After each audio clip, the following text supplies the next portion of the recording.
Oi, meu nome é Andressa Quadros, sou aluna do curso de Biologia do primeiro período e hoje vamos falar sobre a relação do habitat e a seleção de taxon na Amazônia.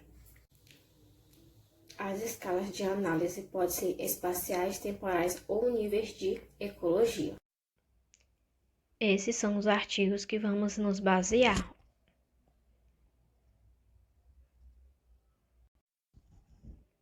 A pergunta que irá nos direcionar é: como as diferentes condições do habitat influenciam na variação ou na distribuição de espécies e no modo de vida da população? Na imigração do animal, ela pode alterar na disseminação de sementes e na polinização, por exemplo, o pólen, a semente e também a escassez desses animais, que pode afetar na falta de algumas frutas e plantas, e a variabilidade em algumas regiões na sua reprodução. Na mudança de habitat, que mantém a conservação biótica e o funcionamento do ecossistema. No modo de vida, como processo de sazonalidade climática, algumas regiões terá mais abundância em alguns tipos de peixes e escassez de outra espécie. Com isso, pode alterar no consumo e na exportação de peixes. Em algumas regiões, terá mais espécies que se assemelham.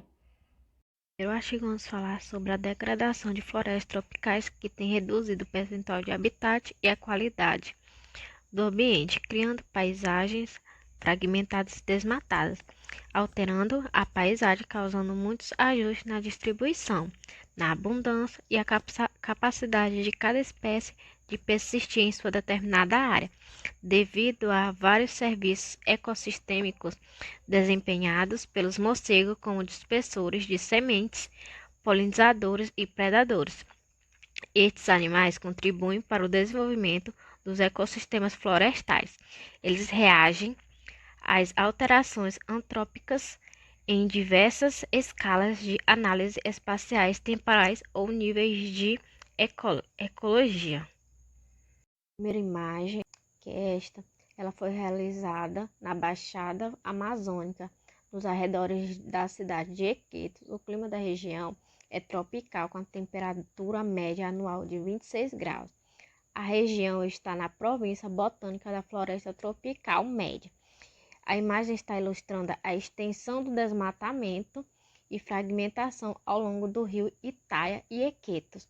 Sobrepostos a essa paisagem heterogênea estão 5 blocos replicados. Cada um compreende 3 parcelas: floresta, purma e chácara. Nesta figura, na primeira imagem, ela está dizendo que na figura A, o local está queimado e seguido por 2 a 6 meses o cultivo, que resulta na plantação de cerca de 1 hectare, localmente chamado de chácara. Na letra B, elas são os chacras, que normalmente são plantadas com abacaxi, banana e mandioca, até que o solo não seja mais fértil, e com o abandono dele durante 5 a 10 anos resulta em florestas sucessionais, que chamamos de purma.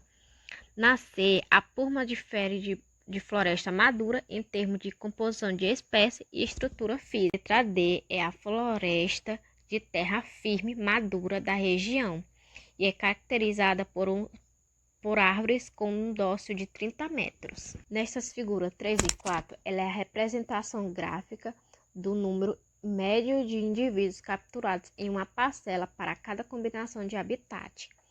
O cinza, ele é a floresta madura, o claro é o purma e o branco o chácara. E a estação para cada espécie de morcego que respondeu de maneira consistente ao habitat e à estação. Artigo 2, que fala sobre as relações entre as características do habitat e as assembleias de peixes em riachos da Amazônia Central. A Amazônia é famosa pelos seus grandes rios e lagos, também contém intocáveis pequenos fluxos que constituem um dos maiores e mais densos hidrólogos do mundo e das redes físicas, exceto pelos rios maiores carregados de iodo. Esses ambientes holotróficos Tem cadeia alimentar que é dependente de material alóctone da floresta, como pólen, flores, frutos, folhas e os artrópodes. O ambiente de terra firme são drenados por riachos que possuem águas ácidas devido à presença de ácidos úmicos e fúvicos. As águas são pobres em nutrientes, o dós prejudica a penetração da luz no riacho, que ocorre em um único fluxo. A 1 está localizada na Reserva Florestal de Adolfo Duque, próximo a Manaus. Os círculos pretos são os locais de amostra e a área assombreada são os centros de planalto, que separam as duas principais drenagens da reserva. A floresta de Adolfo Duque é uma das reservas mais importantes no Brasil. No Norte Planalto, Centro-Sul, separa as duas águas principais, que são os galpões na reserva.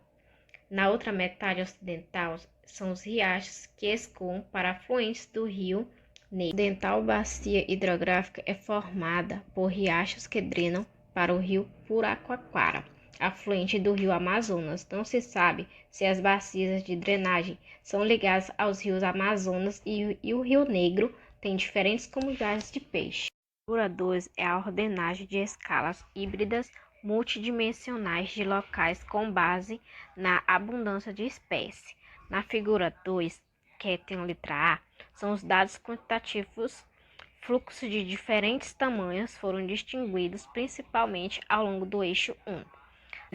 Na B, as bacias de drenagem não foram segregadas em ordenagem baseada em dados quantitativos. Na figura C, os dados qualitativos aos fluxos de tamanhos diferentes foram distinguidos principalmente ao longo do eixo 2.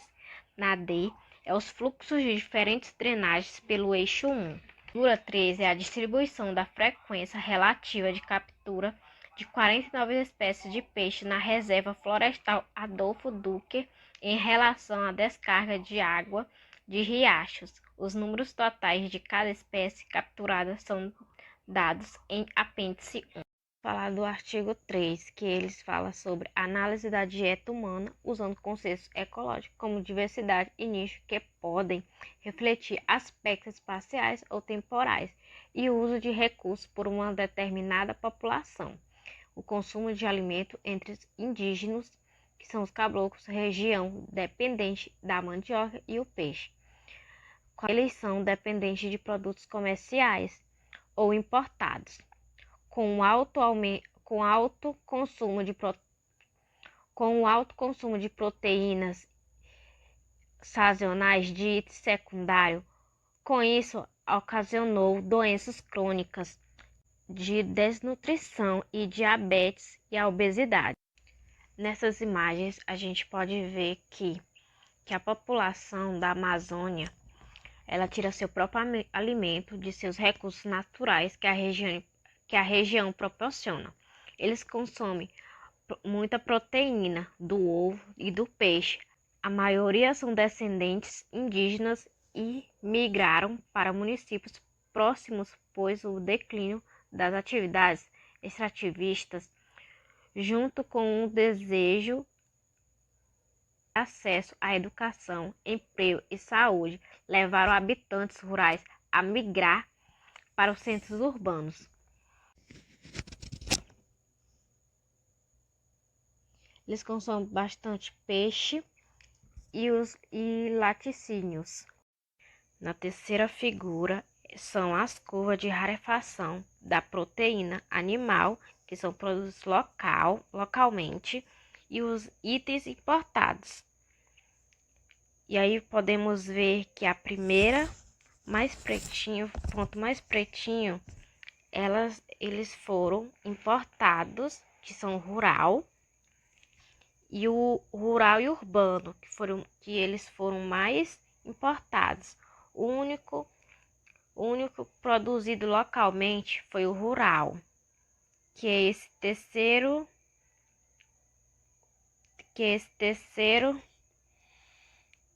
terceira curvatura, que é o rural local.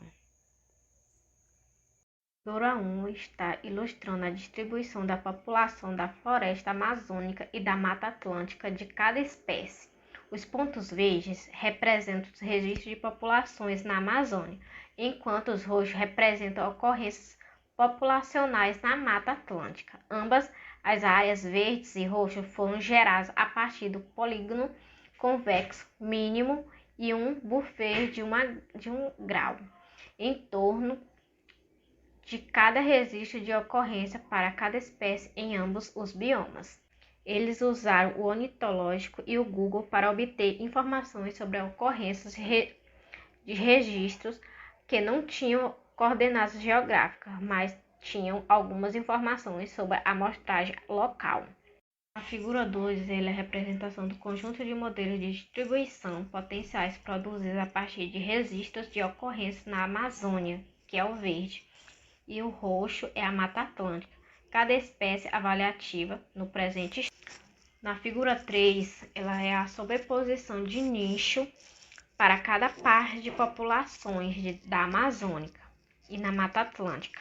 Para todas as 38 espécies de aves neste estudo, as setas cinzas e pretas indicam o ambiente e o deslocamento dos centroides de nicho e as linhas sólidas traçadas.